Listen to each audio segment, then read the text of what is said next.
Hello students, चलिए start करते हैं। एक्सरसाइज 1.1 का क्वेश्चन नंबर 4 देखते हैं क्या है। Show that the relation R in R defined as R equal to क्या दे रखा है A comma B such that A की वैल्यू जो है वो always less than equal to क्या है B is reflexive transitive but not symmetric. ये हमने यहाँ पे प्रूव करना है।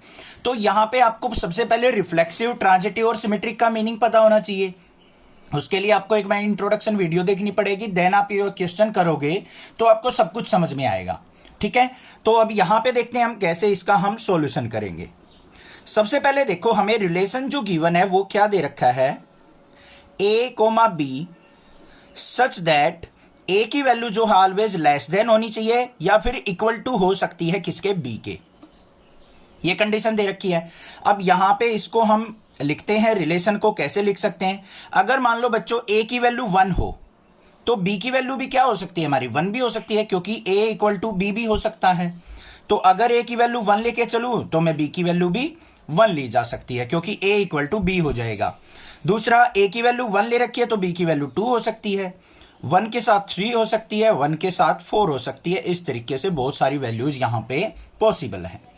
ठीक है, उसके बाद अगर मैं ए की वैल्यू 2 लेता हूं, क्या लेता हूं ए की वैल्यू 2, तो बी की वैल्यू क्या हो सकती है पॉसिबल 2 ही पॉसिबल हो सकती है, 1 पॉसिबल नहीं हो सकती, क्योंकि 2 से 1 ग्रेटर कभी भी नहीं होगा। देखो, ए की वैल्यू अगर मान ले मैंने 2 ले ली तो greater less than equal to B की वैल्यू 1 कभी भी नहीं हो सकती, क्योंकि 1 से लेस कभी नहीं होगा 2। तो यहां पे मैक्सिमम पॉसिबल वैल्यू क्या है हमारी 2। तो 2 वैल्यू यहां पे पॉसिबल हो सकती है मिनिमम वैल्यू, और बाकी जो वैल्यूज होंगी वो 2 से ग्रेटर होंगी। तो पेयर क्या बन जाएगा हमारा यहाँ पे 2,2, 2,3, 2,4। इस तरीके से हमारी बहुत सारी वैल्यूज हो सकती हैं। ऐसे ही हम 3 से स्टार्ट करेंगे तो 3,3 हो सकती है। 3,3 पे क्या हो जाएगा बच्चों 3 इक्वल टू का साइन यूज हो जाएगा, लेस देन इक्वल टू 3, मतलब 3 इक्वल टू 3 है ना।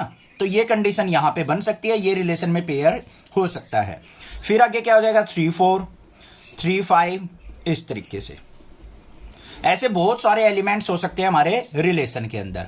अब बात करते हैं रिफ्लेक्सिव रिलेशन होगा या नहीं होगा। रिफ्लेक्सिव में क्या होता है आपको पता है। अगर मान लो आपके पास ए कोमा ए, B comma B, C comma C, अगर इस तरीके के पेयर रिलेशन में प्रेजेंट है तो आप उसको रिफ्लेक्सिव रिलेशन कह सकते हैं। ठीक है, अब यहां पे ए और बी की वैल्यू की बात कर रहा है, तो ए की वैल्यू 1, बी की वैल्यू भी 1 है, ए की वैल्यू 2, बी की वैल्यू भी 2 है, ए की वैल्यू 3, बी की वैल्यू भी 3 है। तो इस तरीके की वैल्यूज यहां पे प्रेजेंट हैं। तो यहां पे क्या लिख देंगे 1,1, 2,2, 3,3 बिलोंग्स टू रिलेशन। ये वैल्यू रिलेशन के अंदर प्रेजेंट है। So this is reflexive, this is reflexive. अब ध्यान से सुनो एक बात बच्चों, सबसे पहले क्या होता है आपको यहां पे एक फॉर्म दी मिलेगी आपको रिलेशन की, उससे आपको एलिमेंट्स के पेयर बनाने हैं, देन अपना क्वेश्चन करना है। हो गया क्लियर। सेकंड क्या होता है हमारा सिमेट्रिक चेक करना होता है। सिमेट्रिक चेक करने के लिए हमें क्या चेक करना है बच्चों, ए कोमा बी अगर रिलेशन में प्रेजेंट है तो बी कोमा ए भी हमारा रिलेशन के अंदर प्रेजेंट होना चाहिए, तब हम उसको क्या कह सकते हैं सिमेट्रिक। अब यहां से कोई भी वैल्यू पिक कर लो, जैसे 1,2 पिक कर लिया हमने, 1,2 बिलोंग्स टू रिलेशन। तो क्या 2,1 यहां पे प्रेजेंट है, 2,1 बिलोंग्स टू आर है या नहीं है, नहीं है, क्योंकि 1 की वैल्यू कभी भी 2 से ग्रेटर नहीं हो सकती। तो ये हो गया हमारा not symmetric relation, not symmetric. Third वाले पे चलते हैं, क्या चेक करना है हमें ट्रांजिटिव।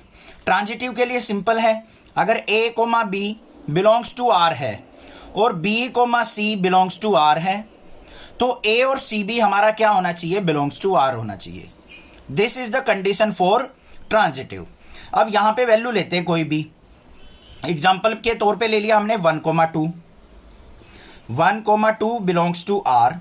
सिमिलरली हमें 2,3 लेनी पड़ेगी, क्योंकि ये जो वैल्यू प्रेजेंट है ना यही वैल्यू होनी चाहिए इसकी फर्स्ट वाले एलिमेंट पे। तो यहां पे क्या लिखेंगे 2,3 आल्सो बिलोंग्स टू आर।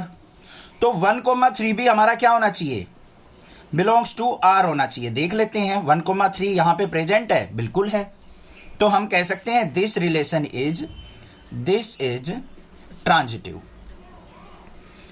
बस ये कर रहा था हमें। समझ में आ गया? क्लियर है? This is the solution, this is the answer. कोई भी दिक्कत किसी प्रकार की लगे तो आप मुझसे पूछ सकते हैं, अदरवाइज चैनल को सब्सक्राइब कीजिए, लाइक कीजिए और शेयर कीजिए। Thank you students for watching your channel. Next class is